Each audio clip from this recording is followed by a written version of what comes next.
Max's heroic day was one filled with unexpected twists and turns.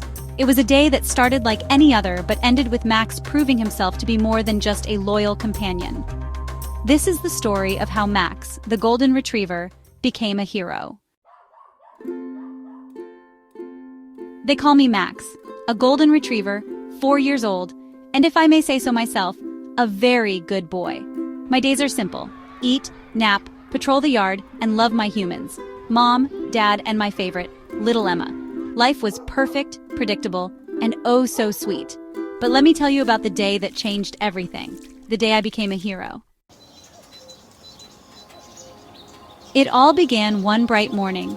The kind of morning where the sunlight filters through the curtains just right, warming my golden fur as I stretched lazily on my favorite rug. The house buzzed with the usual morning chaos.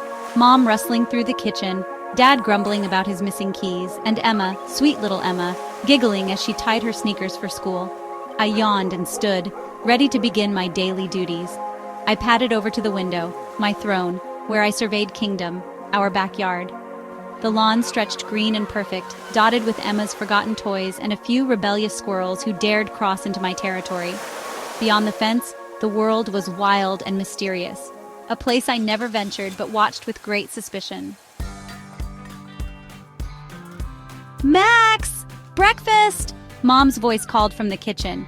My ears perked up and I bolted down the hallway like a furry tornado.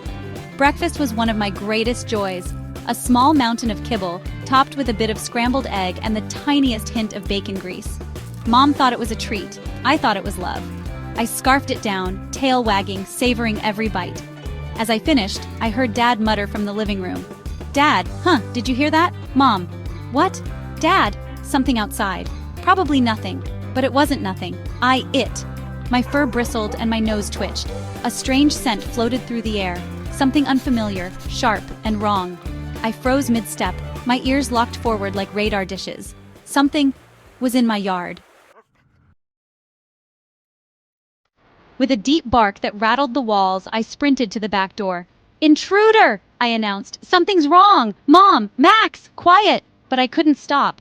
I pawed at the door, barking louder, my body tense and ready. "Dad! Max! Stop it!" He walked over to the window and looked out. "Dad, there's someone back there. A guy. I knew it." My tail froze and a low growl escaped my throat. My humans didn't understand. I had to protect them. This was my job. The man outside wasn't like the mailman or the gardener. He wore dark clothes, moved quietly, and carried a large bag slung over his shoulder. He crept around the yard, glancing at the windows as though he didn't want to be seen. "Mom, what's he doing?" Mom's face turned pale. "Dad, I'll call someone." But I didn't wait. I couldn't. My humans were in danger, and heroes don't wait for backup.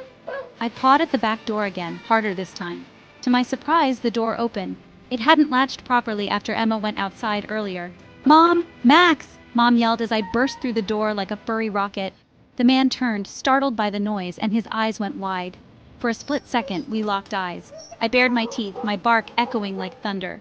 "Max, get out! This is house!" He stumbled backward, dropping the bag.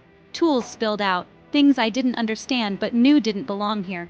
I charged toward him, paws pounding the ground like drum beats, my bark relentless. "Intruder! Whoa! Get away!" the man shouted, tripping over Emma's toy ball. He scrambled to his feet and stumbled toward the fence. I didn't stop. My instincts roared louder than my bark. "Max! Chasing you away! Protecting my family!" He reached the fence, clambering over it in a panic. I stopped a few feet short, panting but proud. The gate slammed shut behind him. I barked one last time for good measure. "Max, and don't come back!" Silence settled over the yard. The intruder was gone. The kingdom was safe.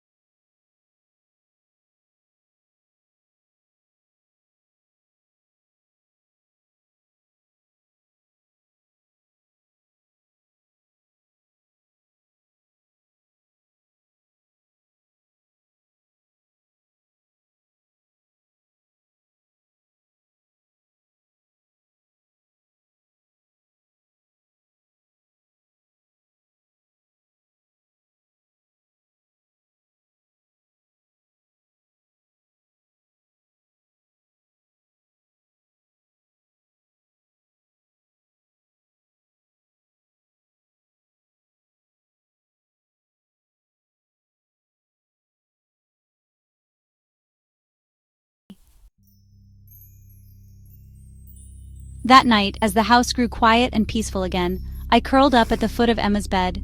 The blanket smelled like her, crayons, cookies, and love. I sighed contentedly, closing my eyes. Through the window, I could see the stars twinkling. Maybe the man would think twice before coming back. Maybe he'd tell his friends, Max, don't mess with the house that has the big golden dog.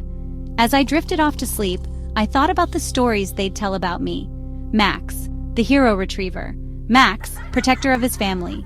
Max, the dog who didn't need a cape or superpowers, just a big heart and an even louder bark. And so, my life returned to normal. I still ate my kibble, chased squirrels, and loved my humans. But deep down, I knew that when it mattered most, I had been ready. I had done my job. And if trouble ever came again, well, they'd know exactly who was waiting at the door. Me, Max, the hero dog.